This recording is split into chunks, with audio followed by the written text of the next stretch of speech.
रे एक पर्सन है, उसने डिसाइड किया कि बिजनेस स्टार्ट करना चाहिए, कंप्यूटर प्रोग्रामिंग सर्विसेज, यानी आप प्रोग्राम बनाते हैं, ये सर्विस सेक्टर में आएगा। आप फिजिकली कोई चीज दे रहे हैं, उसका उसने नाम रखा सॉफ्टवेयर। 1 सितंबर 2014 को रे ने क्या किया, उसने बिजनेस को स्टार्ट किया।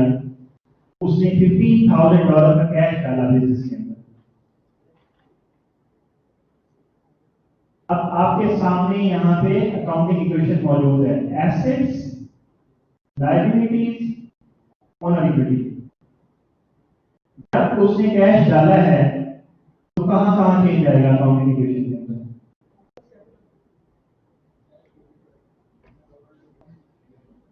ओनर इक्विटी के अंदर ओनर कैपिटल जा रहा है, और क्या होगा?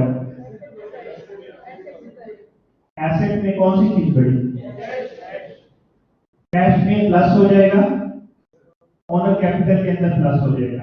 आपकी इक्वेशन डिस्टर्ब नहीं होगी, इक्वल का साइन डिस्टर्ब नहीं होगा, ये इफेक्ट आएगा, लेकिन आपकी इक्वेशन मेंटेन रहेगी।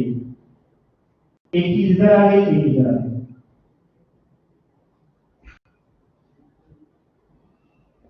पहली ट्रांजेक्शन कर लिया, आपको मुबारक हो। उन लोगों को खास तौर पे जो अकाउंटिंग पहली दफा पढ़ रहे हैं, मुझे ये बताएं मुश्किल है ये कोर्स?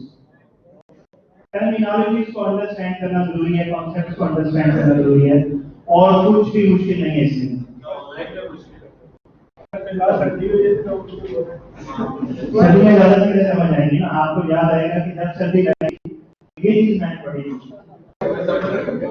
और इतनी सर्दी लगी थी मैं उसे नहीं बुला सकता, इसलिए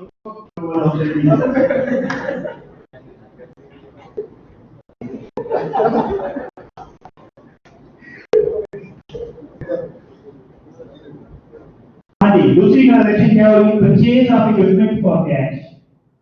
software purchases computer equipment for 7,000। कहाँ चेंज आएगी?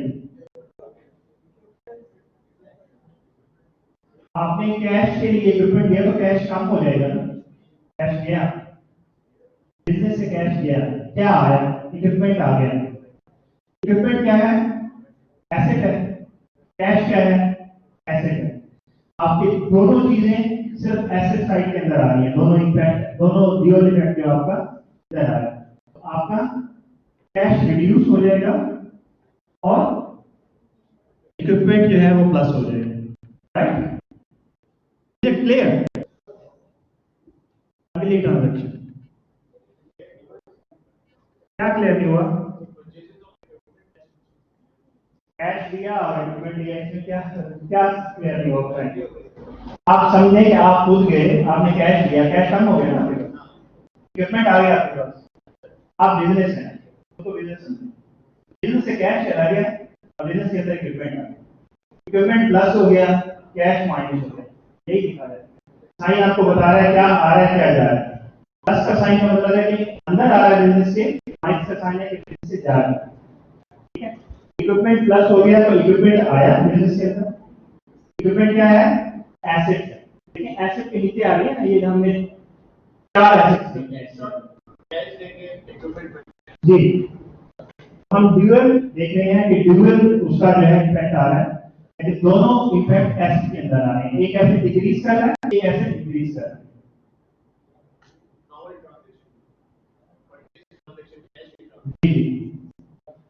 अच्छा, अगली ट्रांजैक्शन देखते हैं। Software purchases for 1600 from Acme sly company computer paper and other supplies.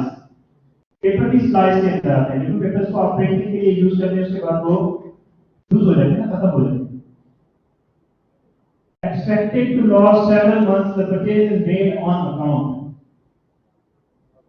यहाँ एक नई चीज आ रही है, ऑन अकाउंट का जब वर्ड आएगा, ऑन अकाउंट का मतलब है कि कैश इन्वॉल्व नहीं हो रहा, क्रेडिट पे हो रहा।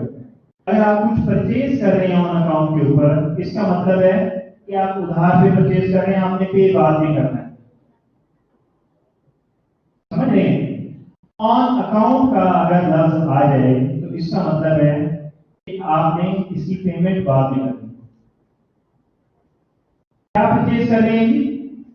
सप्लाई परचेज कर रहे हैं, तो आपके सप्लाईज आ रही हैं, प्लस हो गया स्पाइस, स्पाइस आ रही है और आपने पे नहीं किया, ऑन अकाउंट है। ऑन अकाउंट का मतलब क्या है, आपने देनी है अभी पैसे, देनी है तो भी क्या होगा, लाइबिलिटी होगी। कौन सी लाइबिलिटी होगी, पेबल्स होगी, पेबल्स, अकाउंट पेबल्स, राइट।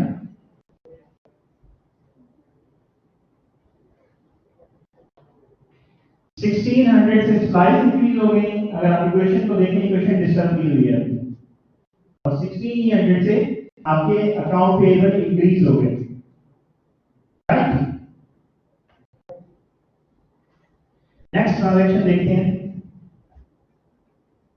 क्या है next transaction. SoftBank receives $1,200 cash for customers from customers for programming services it has provided. ये 1200 जो दे रहा है, ये क्या है,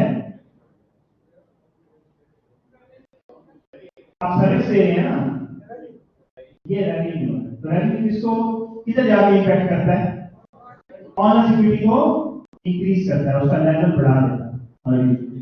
तो ओनर इक्विटी आपकी प्लस हो जाएगी रेवेन्यू से, और आपके पास क्या आ रहा है, कैश आ रहा है। तो कैश आपके एसेट्स को इंक्रीज करते हैं,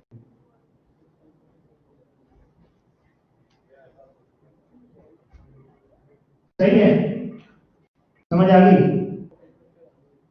कैश इंक्रीज हो गया, आपकी इक्वेशन डिस्टर्ब नहीं होगी, आपका जो इक्वालिटी का साइन है ये डिस्टर्ब नहीं होगा। आप यहां देख रहे हैं, आपने सर्विसेज दी, सर्विसेज देने से क्या हुआ, आपके रिसोर्सेज इंक्रीज हो गए, आपके कैश बढ़ गया, ठीक है। आपने स्लाइस ली, आपके एसेट्स बढ़ गए, क्या चीज बैक पे आ रही है, आपने पैसे देने हैं, तो आपके रिसोर्सेज में जो चेंज आ रही है, एसेट्स के अंदर जो चेंज आ रही है, उसकी reason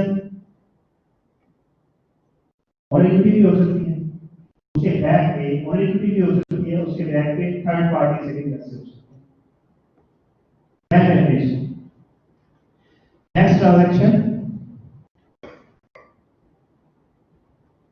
SoftBank receives a bill of $250 from Daily News for advertising, but postpones payment until a later date. Bill generate होता है ना, जब बिल जनरेट होता है, जब बिजली का बिल बन के आता है आपके पास, तो वो आप उसे यूज कर सकते हैं, यूनिट्स यूज कर सकते हैं। यानी आपके पास जो बिल जनरेट होता है किसी भी चीज का, बिल उसी वक्त जनरेट होता है जब आप वो काम, वो सर्विस या वो प्रोडक्ट यूज करते हैं। इसको लैंड में आप रेस्टोरेंट पे जाते हैं, खाना खाते हैं, खाना खा चुके होते हैं तो बिल आता है, पहले बिल नहीं आता, ठीक है। इलेक्ट्रिसिटी एक मंथ आप उसको यूटिलाइज कर चुके हैं यूनिट्स को, फिर बिल आता है, तो इसका मतलब है वो ड्यू होता है, वो ड्यू होता है। ड्यू का मतलब है ऑब्लिगेशन बन चुकी है, वो आपकी लायबिलिटी बन चुकी है, ठीक है। ये आपके पास बिल आया है एडवर्टाइजमेंट का, आप किसी न्यूज़पेपर के अंदर अपनी कंपनी का इश्तेहार दे रहे हैं, उसका बिल आया है $250 का, लेकिन आपने क्या कहा कि अभी आपने पे नहीं किया, आपने कहा बाद में पे।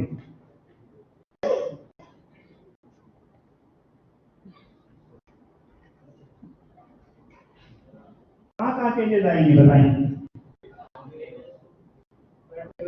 अकाउंट पेबल्स क्या होंगे, इंक्रीज होंगे डिक्रीज होंगे, और क्या होगा, आपने कहा हम सवाल कर चुके हैं, एक्सपेंसेस में क्यों आएगा, एक्सपेंसेस में आएगा, बिल्कुल। आप सब लोगों ने ये सुन लिया, ये नहीं सुना, आपका क्या नाम है, एक्सपेंसेस के लिए इनसे आप बात करें, आइडेंटिफाई करने के लिए। तो ये एक्सपेंसेस हैं, ऑनर इक्विटी को डिक्रीज करेगा और लायबिलिटीज को इंक्रीज करेगा। अकाउंट्स पेएबल आपके इंक्रीज हो जाएंगे सेम अमाउंट से 250 से, जबकि आपके एक्सपेंसेस 250 से एक्सपेंसेस हो रहे हैं ना, तो वो आपके ऑनर इक्विटी को डिक्रीज कर रहे हैं। यहाँ माइनस होगा एक्सपेंसेस के अंदर, इस कॉलम के अंदर, ये लास्ट कर रहे हैं माइनस एक्सपेंस, यहाँ माइनस हो जाएगा और पेएबल के अंदर प्लस हो जाएगा।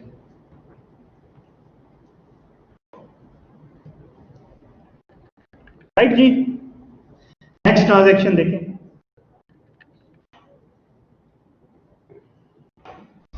Stop by provide. अच्छा जी, अभी तक हमने जितनी भी एंट्रीज की हैं इसमें दो ड्यूअल इफेक्ट आ रहा है।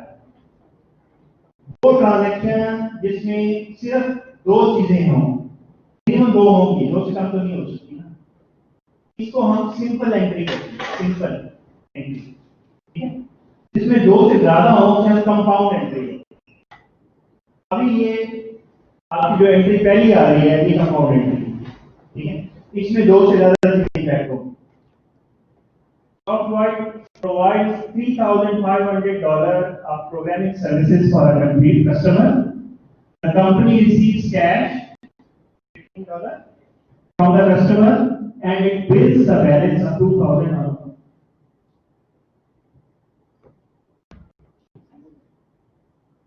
$3,500 की आपने सर्विसेज दी, कस्टमर ने कहा जी 1,500 कैश में दे रहा हूँ, बाकी आपको बाद में दूंगा, आप मुझे भेज दीजिए।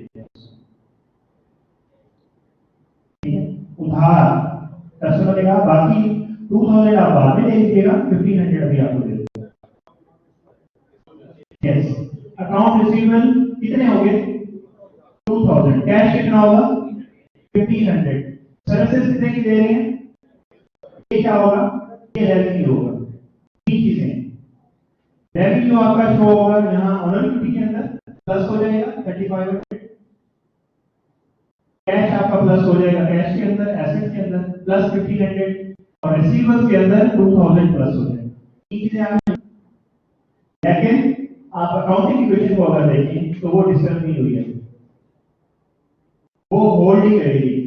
1,500 प्लस 2,000 इज इक्वल टू 3,500। यहाँ दूसरी साइड पे आ रहा है। अकाउंटिंग की एक साइड पे एसेट्स हैं, एक साइड पे लायबिलिटीज और ऑनरबिलिटीज।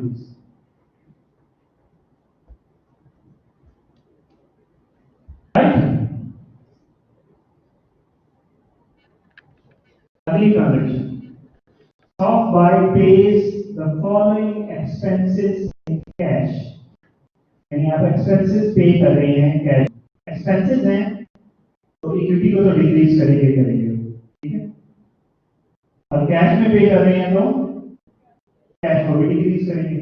तो आपके कौन कौन से एक्सपेंसेस हैं? स्टोर का रेट है 600, कैश -600 हो जाएगा, या एक्सपेंसेस में -600 हो जाएगा।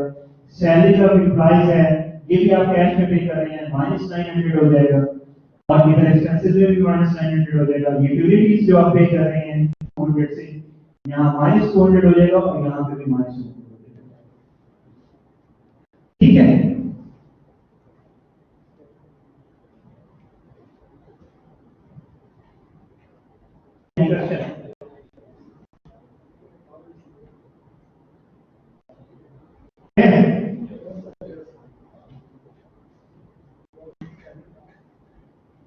इस साइड को क्लियर है सारी चीजें, आप समझ आ रहा है एसेट क्या हो रहा है, लायबिलिटी हो रही है।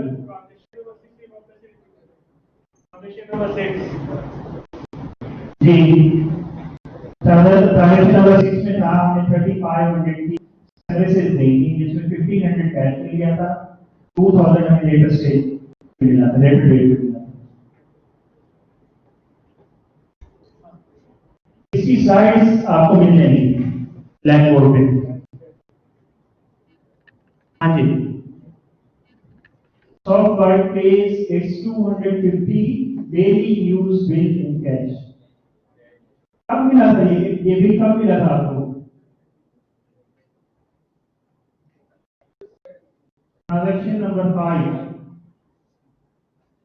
250। अब आप क्या कर रहे हैं? इसको पे कर रहे हैं। पे करेंगे तो क्या होगा? कैश कम हो जाएगा। और क्या कम होगा? उधार खत्म हो जाएगी ना, पेबल्स खत्म हो जाएंगे, पेबल्स भी कम हो जाएंगे।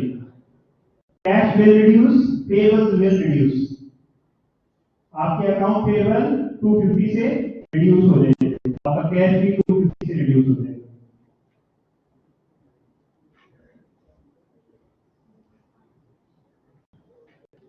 Next transaction. Shopkart received $600 in cash from customer who had been billed for services in transaction 6. Transaction 6 में 2000 अभी हमने लेना था ना कस्टमर से, उसने कहा था बाद में दूंगा, उस 2000 में से वो अभी कितना दे रहा है, हमें 600 दे रहा है, तो 600 जो दे रहा है वो कैश आ रहा है हमारे पास, तो कैश इंक्रीज कर जाएगा 600 और अकाउंट रिसीवेबल डिक्रीज हो जाएंगे 600 से, ठीक है। 600 से डिक्रीज होंगे तो बाकी कितने लेने होंगे, 1400 लेने होंगे उससे, तो आपके अकाउंट रिसीवेबल डिक्रीज हो जाएंगे और कैश आपका इंक्रीज हो जाएगा। आपकी हर ट्रांजैक्शन के बाद आपने देखना है कि आपकी अकाउंटिंग इक्वेशन की जो इक्वालिटी है वो डिस्टर्ब तो नहीं हो रही है, तो हो रही है disturb, you are making some mistake, you have to check, recheck it, ठीक है। 600 से कैश इंक्रीज हो गया और 600 से आपके अकाउंट रिसीवेबल डिक्रीज हो गया। अगली transaction, Ray Neal withdraws $1,300 cash from the business for his personal use. Honor drawings, honor निकाल रहा है, तो और क्या निकल रहा है, कैश निकल रहा है, कैश भी कम हो जाएगा और ड्राइंग्स जो है वो यहाँ पे ऑनर इक्विटी के अंदर माइनस हो जाएगी, दोनों साइड पे माइनस होगा, ओवरऑल इम्पैक्ट कोई नहीं आएगा आपकी।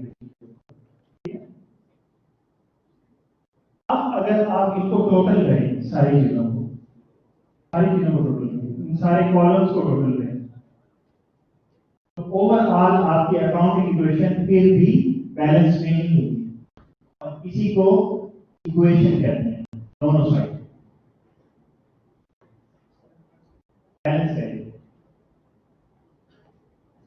Let's see,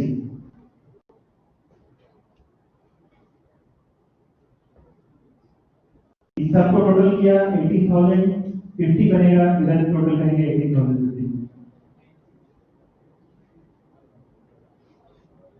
any question?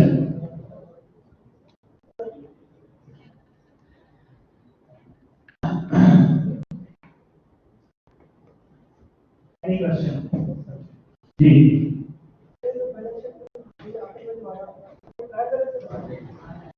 ये हम पढ़ेंगे तो फिर आप पूछिएगा, ट्रायल बैलेंस करेंगे ना फिर पूछिएगा। अच्छा जी, 4 फाइनेंशियल स्टेटमेंट्स हैं, हमने अकाउंटिंग की डेफिनेशन जो की थी उसमें 3 चीजें देखी थी, कोई बताएगा कौन सी 3 चीजें देखी थी अकाउंटिंग की डेफिनेशन?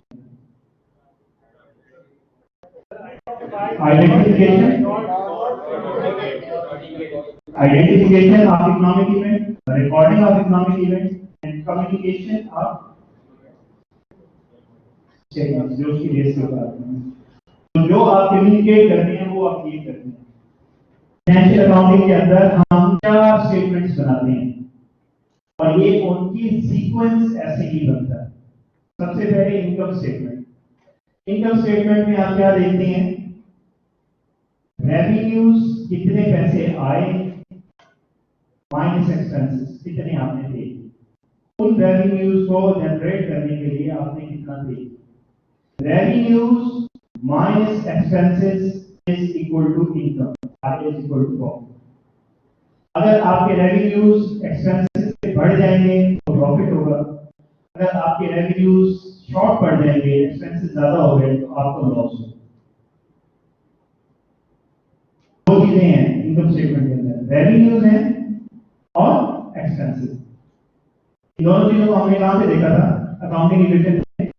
ऑनर इक्विटी को रेवेन्यूज इंक्रीज करते हैं, एक्सपेंसेस डिक्रीज करते हैं। हमने रेवेन्यूज को भी ऑनर इक्विटी के अंदर देखा था और एक्सपेंसेस को भी हमने ऑनर इक्विटी के अंदर देखा था, कहां पे, अकाउंटिंग इक्वेशन के अंदर। तो आपकी पहली स्टेटमेंट जो बनती है उसमें हम प्रॉफिट को कैलकुलेट करते हैं, ऑल रेवेन्यूज को प्लस करते हैं, ऑल एक्सपेंसेस को प्लस करते हैं, ऑल रेवेन्यूज में से ऑल एक्सपेंसेस को सब्ट्रैक्ट कर देते हैं। अगर बैलेंस पॉजिटिव आए तो प्रॉफिट है, नेगेटिव आए तो लॉस है, ठीक है। ये इनकम स्टेटमेंट होगी। ओनर इक्विटी के अंदर आपका जो भी प्रॉफिट या लॉस आएगा हमने अकाउंटिंग इक्वेशन में देखा कि हमारे रेवेन्यू हमारी इक्विटी को बढ़ाते हैं, एक्सपेंसेस हमारे इक्विटी को डिक्रीज करते हैं। हमने उसका ओवरऑल इफेक्ट यहाँ पे इनकम स्टेटमेंट के अंदर ही ले लिया, सारे रेवेन्यूज ले लिए, सारे एक्सपेंसेस ले लिए, उसका नेट इफेक्ट ले लिया आपने। प्रॉफिट आएगा तो इक्विटी को इंक्रीज कर देगा,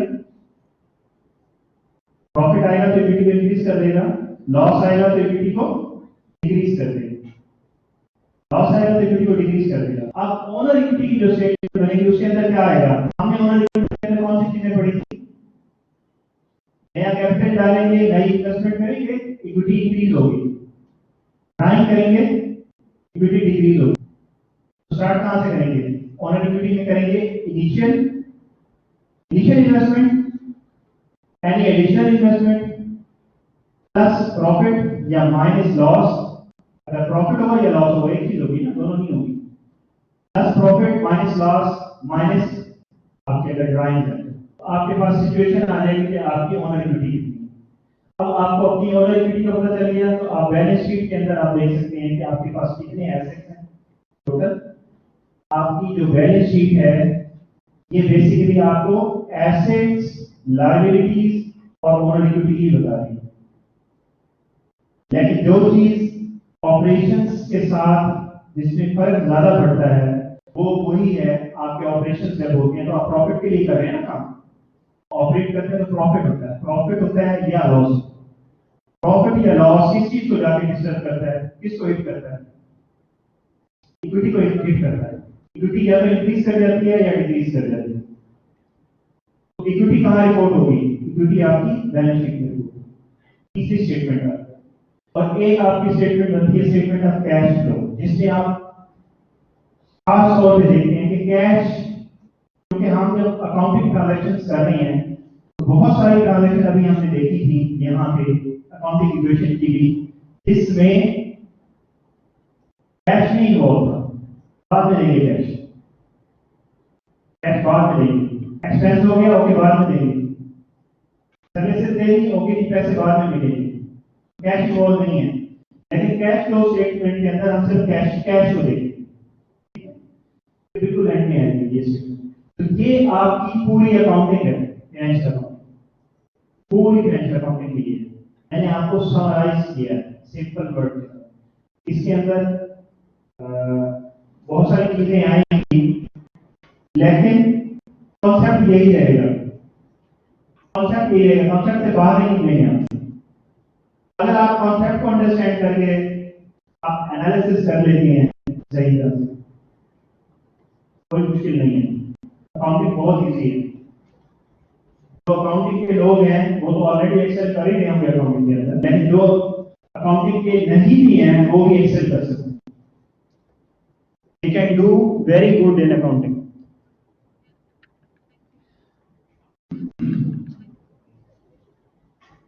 नेट इनकम आप जो है प्रॉफिट को कहते हैं, नेट प्रॉफिट को।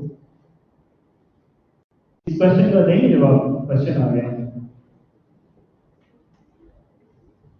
Net income will result during a time period when assets exceed liabilities, assets exceed revenues, expenses exceed revenues, revenue exceeds expenses.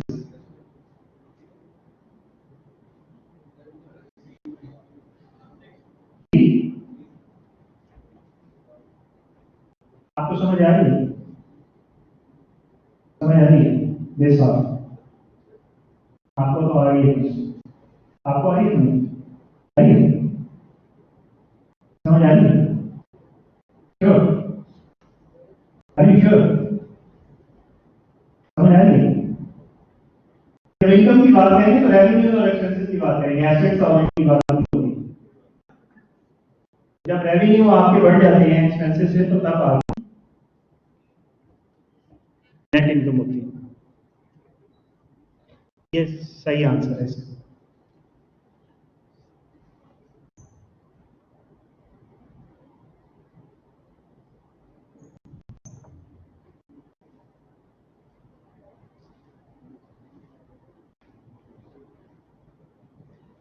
ये जस्ट आपके 2 मिनट और ये हमने जो अगला लेक्चर करना है ऐसे उसका ग्राउंड बना रहा हूँ। ये इनकम स्टेटमेंट है, ठीक है। इसमें देखें तो यहाँ इंडेंट किया हुआ है रेवेन्यू के अंदर सर एक आइटम जोड़ा हुआ है सर्विस से, ठीक है। ये एक्सपेंसेस है, एक्सपेंसेस को भी इंडेंट किया हुआ साइड पे लिखा हुआ और थोड़ा सा आगे करके हमने सारे एक्सपेंसेस को लिखा है। Salaries and wages expenses, rent expenses, advertising expenses, utility expenses, यहाँ पे सारे एक्सपेंसेस आते हैं। इन सारे एक्सपेंसेस को आप क्या करें, ऐड करें।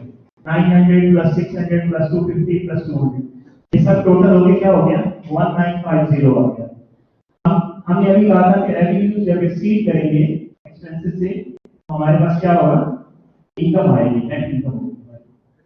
टोटल एक्सपेंसेस हो गया 1950 और टोटल रेवेन्यूज ये हो गए, रेवेन्यूज माइनस एक्सपेंसेस किया आपने तो 2750 आया आपके पास। ये आपके पास क्या है, नेट इनकम है, नेट इनकम। नेट इनकम कहाँ रिपोर्ट होगी, ये आपकी स्टेटमेंट ऑफ ओनर इक्विटी आ गई।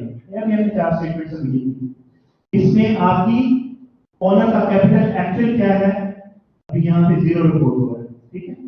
एडिशनल इन्वेस्टमेंट ओनर ने कितनी की, 15,000 इंक्रीज कर दिया ना, आपकी इन्वेस्टमेंट जो है वो इंक्रीज करती है आपके ओनर इक्विटी को। और नेट इनकम आपकी देखिए यहां से मूव करके आ रही है, ये मान यहां से यहां पे आ रही है, ये इसमें ऐड हो जाएगी। इन्वेस्टमेंट प्लस नेट इनकम 17750 से खत्म करने से फिर मैं आपको क्वेश्चन दूंगा। उसके बाद अगर ओनर ने कोई ड्राइंग्स की है तो वो माइनस कर देंगे, 17750 टोटल हो गया। ओनर की ड्राइंग है 1300, तो आपका ओनर कैपिटल इस डेट को ये हो गया। हर पीरियड के अंदर यानी एक मंथ की बनी हुई है, ये सितंबर 1 आ रहा है, ये सितंबर 30 आ रहा है। सितंबर 1 में ये सिचुएशन थी, 0 था ओनर इक्विटी शो हो रही है और अभी शो हो रही है 16450। और ये ओनर इक्विटी कहां जाएगी, ये जो लाइन जा रही है आगे, ये अगले पेज पे है, ये बैलेंस शीट के अंदर है।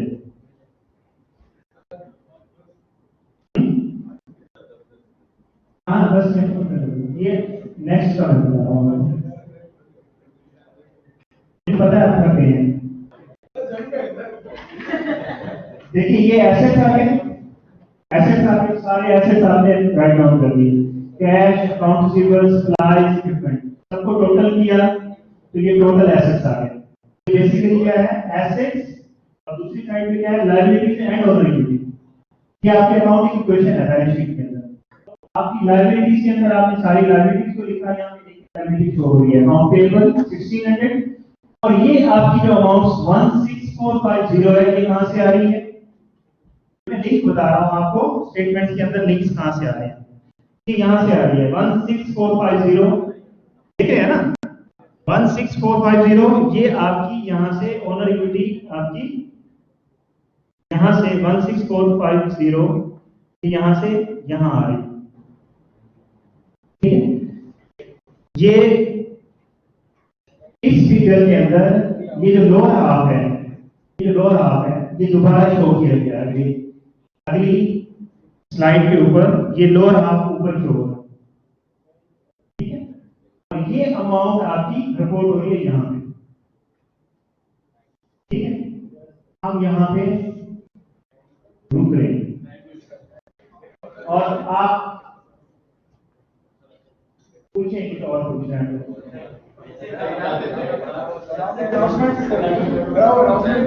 जी, अनाउंसमेंट थोड़ी सी अच्छी है, किसी आपका जो टेलीग्राम ग्रुप है उसको बहुत सारे लोग मिस यूटिलाइज कर रहे हैं। टेलीग्राम ग्रुप का जो मकसद है वो कोर्स की डिस्कशन है, उसमें लोग पूछ रहे होते हैं कि कहाँ कोर्स का लिंक यहाँ शेयर कर दें, ये हो गया वो हो गया, और उसके ऊपर पूरा कमेंट्री कर डिस्कशन वो नहीं है आपका, उसका आपको नुकसान हो सकता है। नंबर 2, मुझे ये बताएं, आप बीबीए करने आए हैं, आप लोग आपको इंग्लिश में मैसेज भी टाइप करना आता है? नहीं आता? Very strange.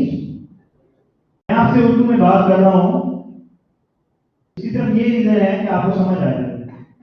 मैसेज भी समझ नहीं आता, इंग्लिश में मैसेज भी टाइप नहीं कर सकते। भाई अपने अंदर स्किल्स पैदा करें।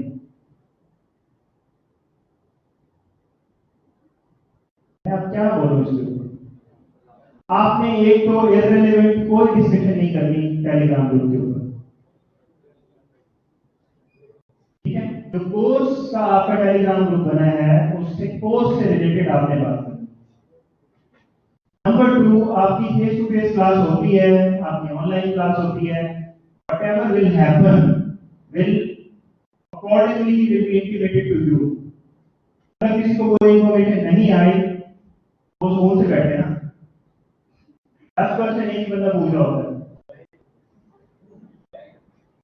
सबसे पहले तो आपका कोई मुझे मैसेज आपके टेलीग्राम ग्रुप के ऊपर रोमन उर्दू में नहीं नजर आना चाहिए। मैं ये वर्ड यूज नहीं करना चाहता था, लेकिन शर्म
I don't know, पता नहीं what's in your mind?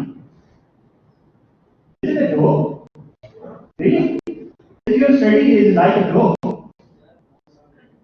You must show some seriousness.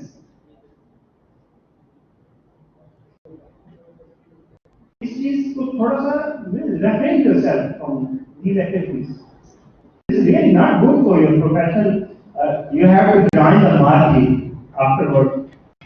Whether you will be going to start a business or whether you will be joining any organization as an employee. You must know some ethics. आप दुनिया की बहुत बड़ी top बन जाए ना, अगर आपके अंदर एथिक्स नहीं है तो आपको कोई भी नहीं रखना चाहिए, कोई नहीं रखना चाहिए। तो please try to understand this thing. Telegram group के ऊपर आप जो है reasonably behaviour, don't show yourself what you are, what you think. Is my message get across? You got my message? Yes, sir. अगर आपकी कोई फेस टू फेस क्लास होगी, you will certainly get information from university through SMS, and you will also find some announcement on Blackboard and also on Telegram. Okay. Number 1, this is about your Telegram. Number 2, it's about your assignments. Once you got some time for your assignment, don't ask for extension. आपको extension चाहिए ना, जिस वक्त assignment दे रही है उस वक्त बनाएं कि इसका टाइम जो है ना 3 दिन नहीं होना चाहिए, इसका टाइम 7 डेज होना चाहिए, इसका टाइम 15 डेज होना चाहिए। Once it's decided, don't ask for extensions. हमारे टेलीग्राम ग्रुप के ऊपर, हमारे डिस्कशन फोरम के ऊपर, हमारी ऑनलाइन क्लासेस के अंदर मोस्टली यही क्वेश्चन पूछा जा रहा होता है, एग्जाम कब होंगे, एग्जाम कैंपस में होंगे, एग्जाम ऑनलाइन होंगे, एग्जाम कैसा होगा। Don't ask irrelevant questions. You are wasting your own time. इसको थोड़ा एनालाइज करें। You are paying for this time. मैं आपसे बात कर रहा हूँ ना, इसके लिए आपने पे किया हुआ है। मुझे तो पे कर रही है यूनिवर्सिटी, मुझे तो यूनिवर्सिटी पे कर रही है ना। I am getting something because I am talking to you, but whatever you are listening from me, you are paying for this time. Why not make this time productive?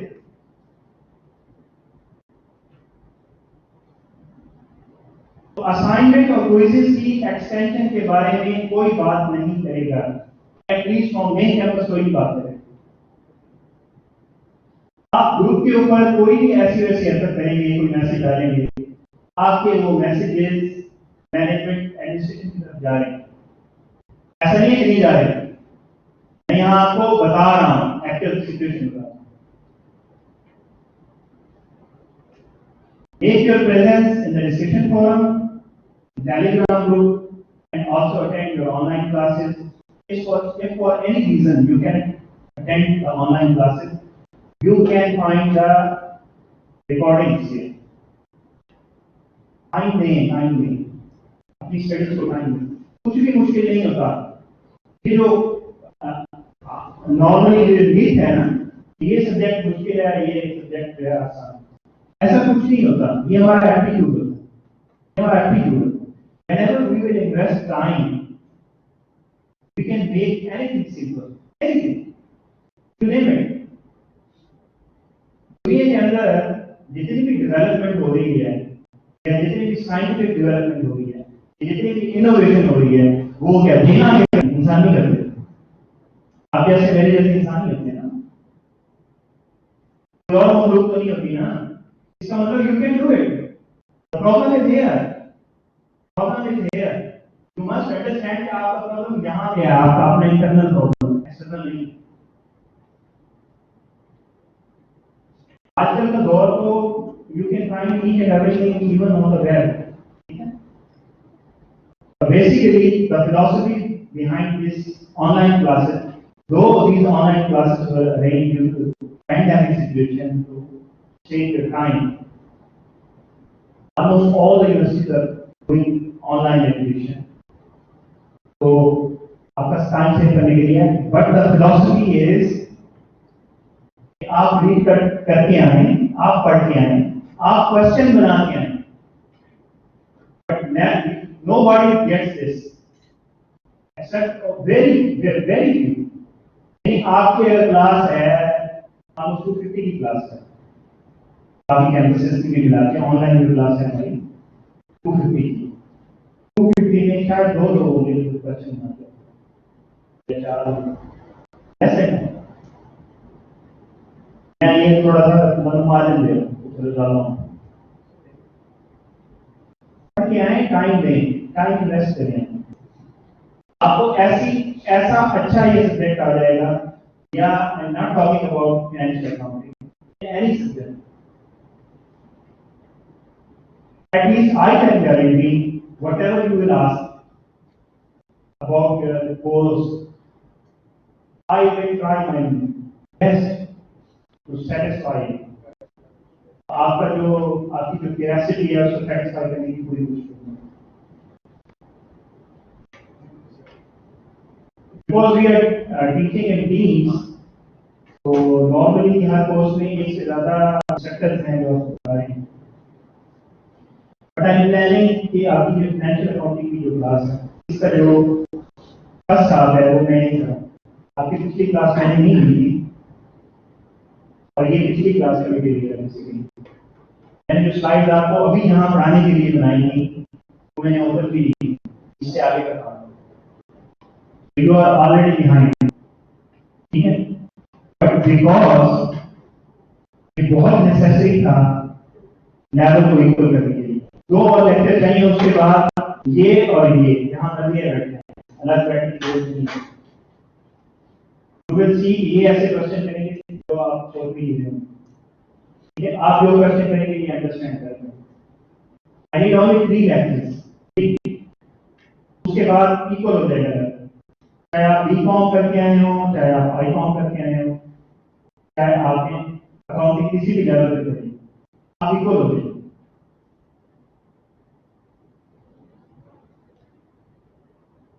anything you want to share or want to ask.